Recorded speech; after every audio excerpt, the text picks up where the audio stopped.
Hello everybody, welcome back to Timespinner. Last time, I'm pretty sure I went in the wrong direction, and I'm pretty sure I sequence broke accidentally, but now we're heading in the right direction. What sequence did you break exactly?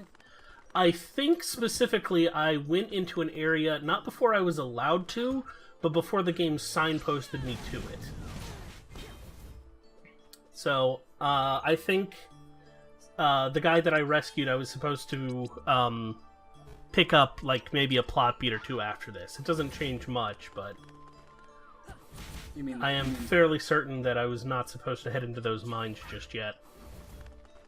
I wonder what the implications will be of us finding the medic guy early. Not much, honestly. I do a couple other things out of order later, as I realize, and it just change. It doesn't even change necessarily any of the dialogue. It's just occasionally the game will assume that you've done a thing at a certain point, and then if you haven't done it and you turn in a side quest that you could get before that point, it'll act like you haven't done it, which is fairly minor. So the game doesn't have a lot of sequence checking or anything. Like, it doesn't actually check for different flags. I mean, a lot of its sequence checking is actually like actual physical progression based, which is fine. And there is actually some sequence flags that we won't see. Actually, we might see it in no, not in this specific episode, but we will see it soon. And there's more of it we can see later. Checking for breakable walls. Yeah, I miss one in this sequence, but I go back for it later. I won't say where it is, just yet. Yeah, there's actually at least a good chunk of missable walls.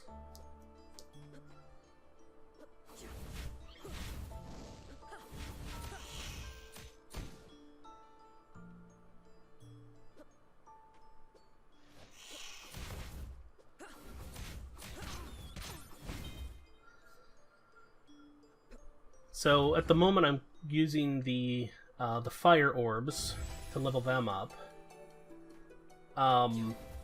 So as I've been leveling and using more orbs, so every orb we get can be equipped in either hand. There's no limit to the number we can use. What gates us from making more of the rings and the necklaces to get more powers and secondary effects is getting rings and stones.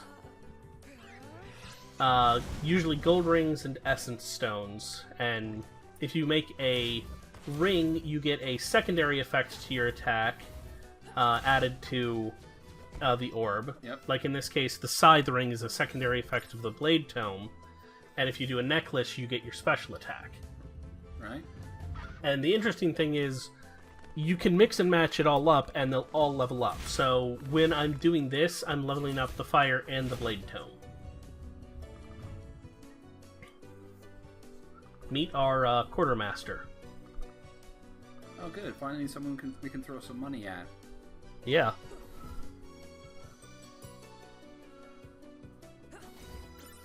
He will sell us supplies. He starts off fairly limited when we get back to camp, but that's what his side quests are for.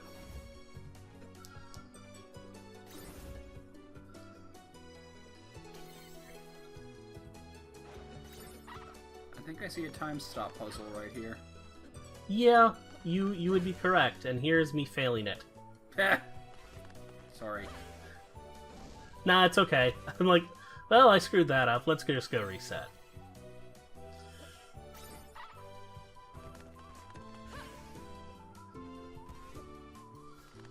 And just gotta check.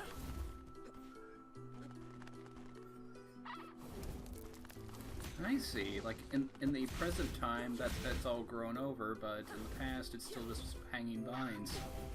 Yeah, and if I burn it here, then it's burnt in the future. Oh, that's how it works, huh? Yeah.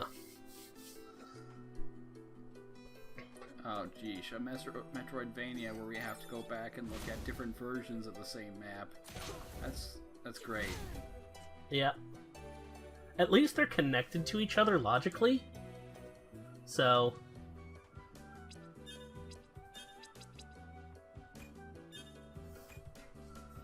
So, yeah. You can be relatively certain that something that's in one place will affect or be related to something else. Also, the marker, because I remembered it existed. Yep. And I guess that's proof as any that there's going to be a double jump in this game. Yep. Yeah, in the, what I have recorded so far, I have encountered it.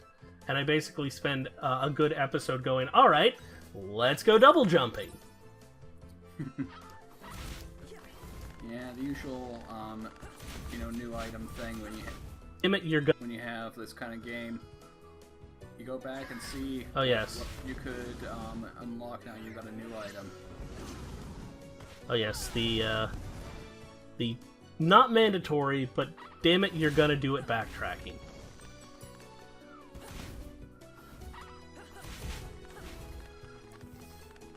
It's also fun to go back through areas and see, if you've had a change or not, because you're beating up some pretty big stuff. So in several of these.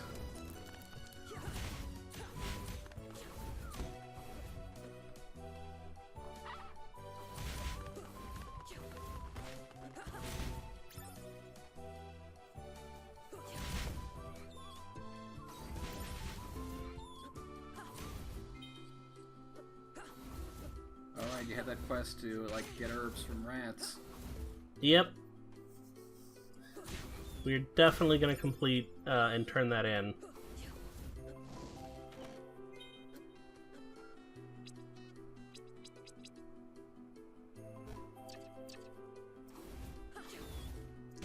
Reinforce orbs, so I guess there's going to be, weapon upgrading as well? Technically speaking, what it is a immediate 5-level boost to your orbs. And in some orbs that's a lot, in some it's not. I think.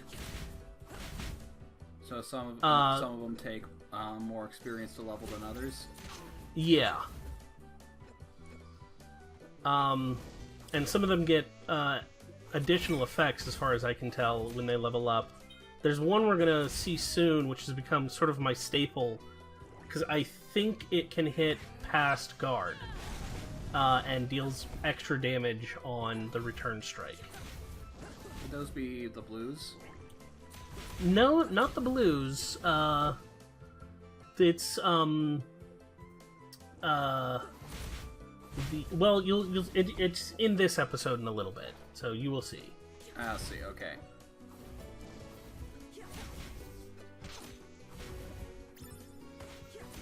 Yeah, I recorded the next several episodes that we're gonna do in a very quick rush. Hey, it's that bag what we were asked to thing. And a boss door. Oh, what do you know? An even bigger bird. Yeah. With psychic powers. Well, sure, why not?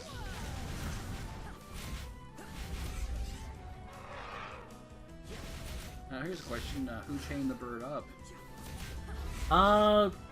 That is a very good question. It's entirely possible it was the invading army. The Villette people that we are working with. Because this appears to have, aura-style powers, which are... Ah, so this could be a time bird. Yes. Or it could be, another one of the species that had been brought over from the planet of Villette and left to grow here, because I'm realizing that it has certain traits that correspond with people who grew up but were not originally native to the planet we're on, and that is powers of aura and a blue coloration. So it might be an invasive species. Could be. Now it's dead. But now it's dead.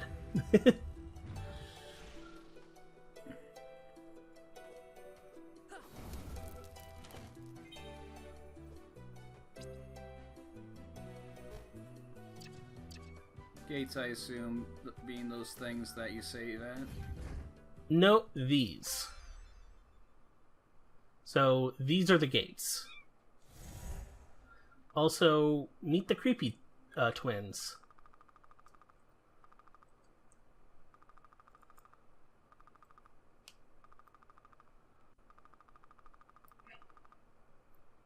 So wait, a story about time travel and a pair of creepy twins. Sure this isn't Bioshock Infinite? These guys are a little more honest than the twins in Bioshock Infinite. Also, we don't have a Booker. I mean, I guess maybe we're the Booker, but we're also the Elizabeth. And the Songbird? You know what? This is Bioshock Infinite, but it's the Bioshock Infinite as it truly wished to be.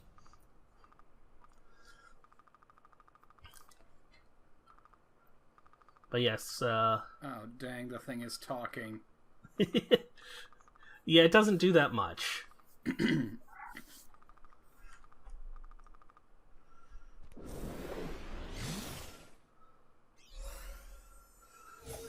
Welcome back to our present.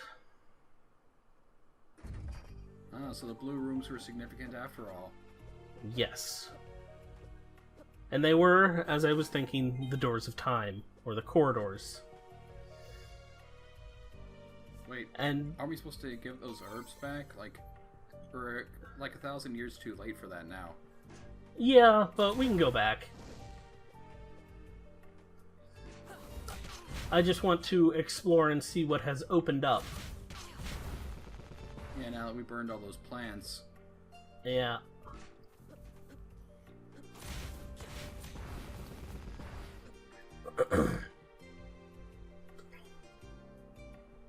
Because this is an entire area that we have access to now. That. One, we can basically curb stomp over, because all the enemies are under-leveled. I see. The birds are now mechanized. Yeah. The cheval, or however you pronounce that. Yes, and if you remember, they drop the synthetic plume. So, they've been entirely replaced by, like, robotic or cyborg versions. Also, remember how I thought that was a collectible? It is not.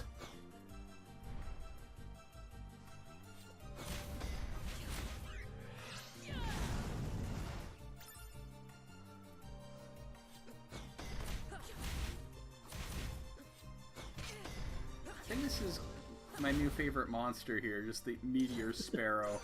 Oh yeah. Aim and shoot! I have had them launch themselves completely across the map on several occasions after they miss me. So this is the meteor orb. This one, it deals extra damage. Actually, it's the shattered orb. Yeah. Well, it's the shattered orb. It's made from bits of a moon, is the description. And it does extra damage against heavily armored enemies, as far as I can tell.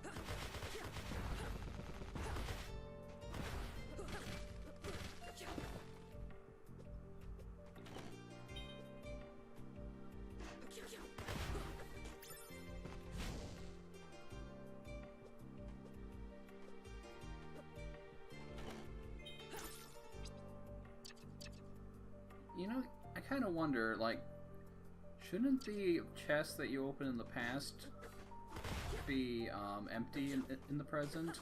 Or is there somebody going around, like, filling these things back up?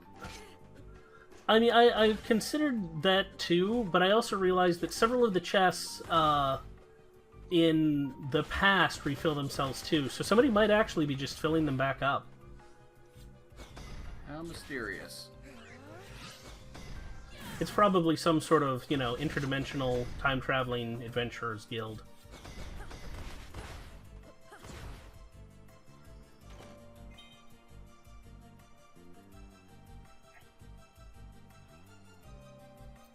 This was me checking the map to see what the nearest warp point was.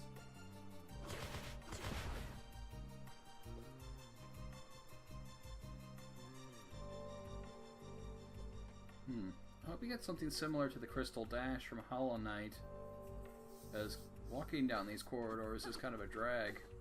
Yeah. It certainly would help.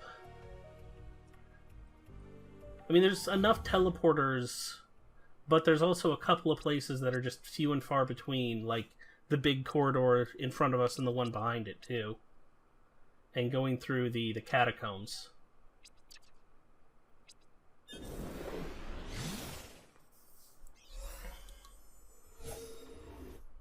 But hey, we got fast travel at least. We do. Now to turn in and collect a bunch of side quests.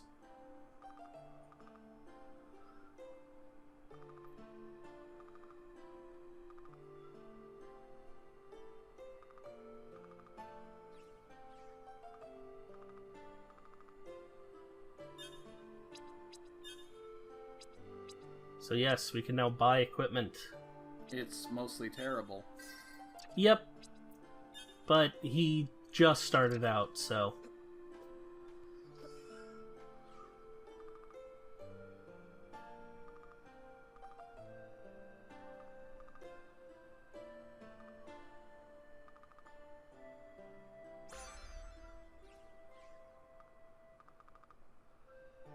And here's our first intertime side quest.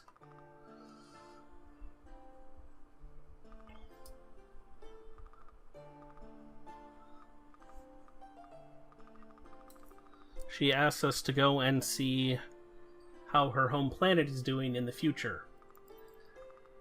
We do go check up on that in a little bit, but I sort of ignore it for a little while. I got time. So, we are basically breaking one of the rules of time travel, like telling people... No, go ahead. We can extend this. But no, we're not actually. But... It doesn't cover it. Isn't like one of the cardinal rules? Like, you can't tell people in the past about what happens in the future? Because that's going to create a paradox? I mean, we're trying to change the future anyways, so I don't think it'll cause a problem. No more than, we're already doing. I guess so.